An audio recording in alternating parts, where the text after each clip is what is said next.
connected to the character. So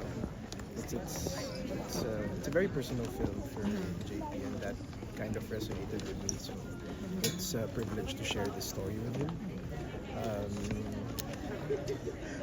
Yeah, it's pretty heavy, but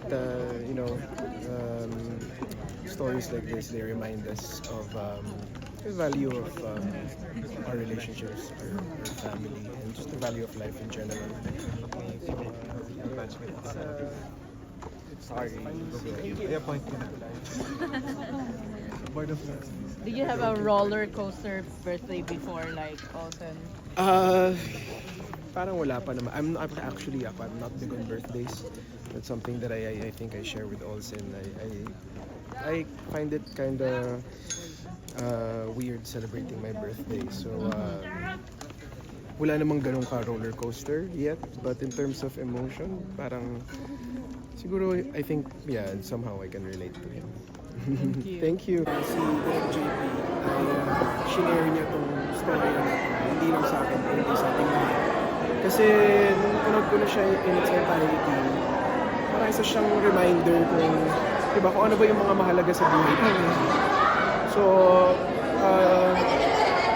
ako pagtapos ng pelikula, paglabas ng sinihan, yun yung mensahe ng buong pelikula para sa akin. Parang sa dami ng problema natin sa mundo, lalong-lalo na ngayon, ang dami nangyayari.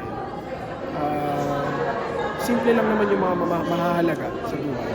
At hindi naman mahirap maalala yun. Minsan, kailangan mo lang talagang just to take a step back, to stop, smell the roses, and be grateful with what we have. Remind ourselves that life is all about who we do this for.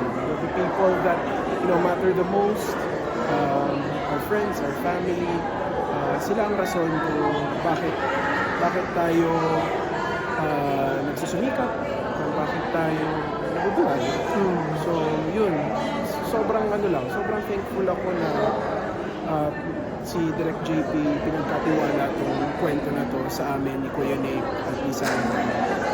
Yun lang. Ano nasabi mo nominated ka for Best Actor? Oh my gosh, ako naman, lagi ko naman sinasabi na hindi ko naman masyadong iniisip yun.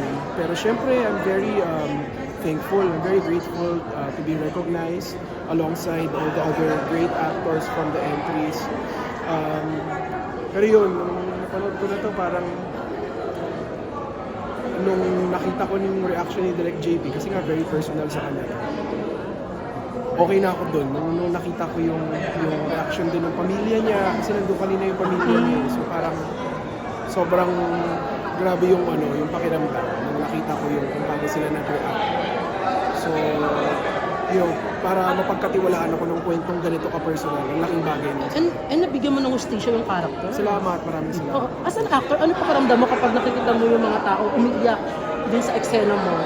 Minsan, syempre, napaka-overwhelming nung feeling na yun di ba? Parang, as much as I want to not only enjoy the film, but also, watch myself and watch the story, you can't help but notice also the people and how they react to the scenes. And syempre, syempre, somehow nakaka-proud na yun naman yung purpose nung paggawa ko ng sining, na magkwento. So kung nakukuha po natin yung reaction ng crowd, ibig sabihin tama yung pagkwento natin. So nakaka Ano rin masasabi mo, yung Olsen sa yung isa sa mga favorite ng mga tao? One of the highly rated. 7 films one of- na Little Film Festival. I'm so happy for Direk JP.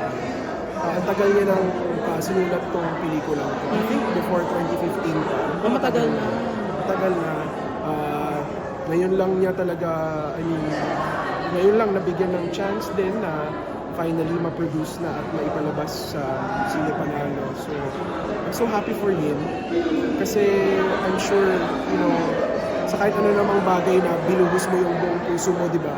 Para maipakita mo to sa mga taong malapit sa'yo.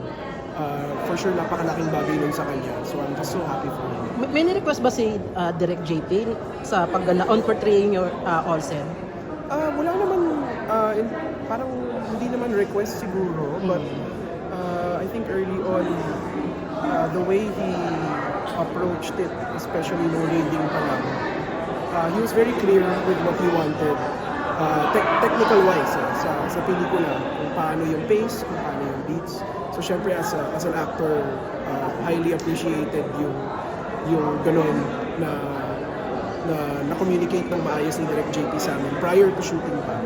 Pero while doing it, actually alam nyo, tsaka ko lang na-realize na hindi niya sinabi, hindi kami inupo at kinausap na kwento to ni Direk JP or kwento. Ano to, walang ganun eh. So later on ko na lang na-realize nung nakikita ko na nagiging emotional si Direk JP While shooting? So napagtahi-tahi ko na okay. Ganito pala ka-personal tong pelikula na to para sa akin. Invite na lang Invite na panoorin. panoorin ng All Saints Day. Yes, hello po. Ako po si Khalil Ramos at ako po ay parte ng pelikula ng All Saints Day. Nandito po kami ngayon sa Gateway Cineplex. Ang All Saints Day po ay parte ng Pure Gold Cine Panalo. Hanggang March 25 po kami nandito. Sana po ay suportahan niyo yung aming pelikula. Grabe po itong pelikula. Ginawa po ito ng mga taong grabeng pagmamahal para sa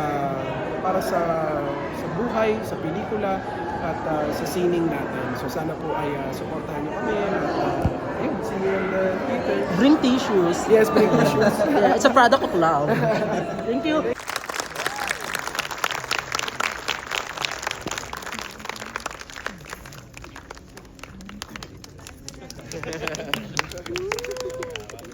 Happy birthday! Thank you. Ito lang kayo. Thank you guys.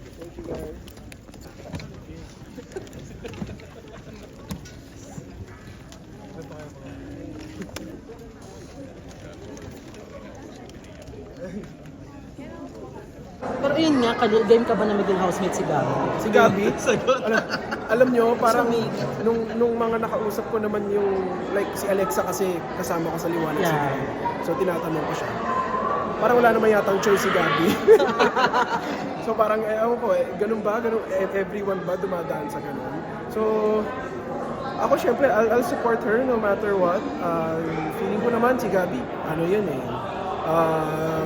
grabe yan, go-getter yan si Gabi. So she's gonna do whatever it takes. Whatever the job requires her to do. Pero ako, wag na. Ako? Ayaw din ni Gabi actually. Si Gabi naman, hindi naman niya gusto. Dahil dyan,